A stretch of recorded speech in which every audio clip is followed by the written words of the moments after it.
Hi friends, வணக்கம். இன்றைக்கி என்ன பார்க்க போகிறேன்னா, வாழைப்பூ பொரியல் எப்படி செய்யலான்னு பார்க்கலாம். வாழைப்பூ க்ளீன் பண்ணி வச்சுருக்கேன். அது கூட முருங்கைக்கீரை கொஞ்சம் உருவி வச்சுருக்கேன். அது கூட கொஞ்சம் பாசிப்பயிறு, மூணையும் ஒன்றா நம்ம வேக வைக்க போகிறோம். இப்போ அதுக்கு தேவையான பொருள் என்னென்னு பார்த்துடலாம். தேங்காய் திருவி வச்சுருக்கேன், சின்ன சீரகம் கொஞ்சம் எடுத்து வச்சுருக்கேன், 2 வத்தல், கொஞ்சோள மஞ்சத்தூள், கொஞ்சோள வத்தத்தூள், ஒரு வெங்காயம் கட் பண்ணி வச்சுருக்கேன், கருவேப்பிலை வச்சுருக்கேன். இப்போ வாங்க அதை எப்படி செய்யலான்னு பார்க்கலாம்.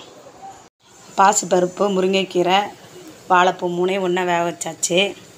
நீங்கள் வாழைப்பூ க்ளீன் பண்ணும்போது ஒன்று தயிர் ஊற்றிக்கோங்க, இல்லைன்னா கல் உப்பு கூட போட்டு க்ளீன் பண்ணலாம். வாழைப்பூ கருக்காமல் இருக்கும். வாழைப்பூ நல்லா வெந்துருச்சு. இப்போ தண்ணியை வடித்து எடுத்துக்கலாம். கொஞ்சம் எண்ணெய் ஊற்றிக்கலாம், கொஞ்சம் கடுகு போட்டுக்கலாம்,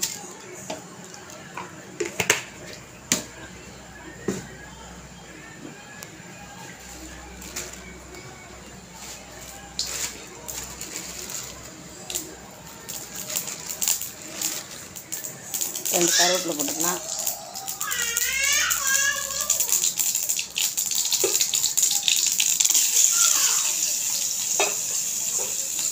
வெங்காயம் போட்டு வதக்கலாம்,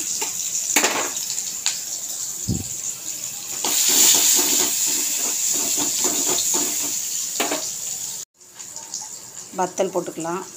வெங்காயம் நல்லா வதங்கிட்டு நம்ம வாழைப்பூவை போட்டுக்கலாம். வாழைப்பூ போட்டு நல்லா கிண்டிக்கிட்டு இதில் கொஞ்சம் சீரகம், சின்ன சீரகமும் தேங்காயும் போட்டு நல்லா இடிச்சிக்கலாம்.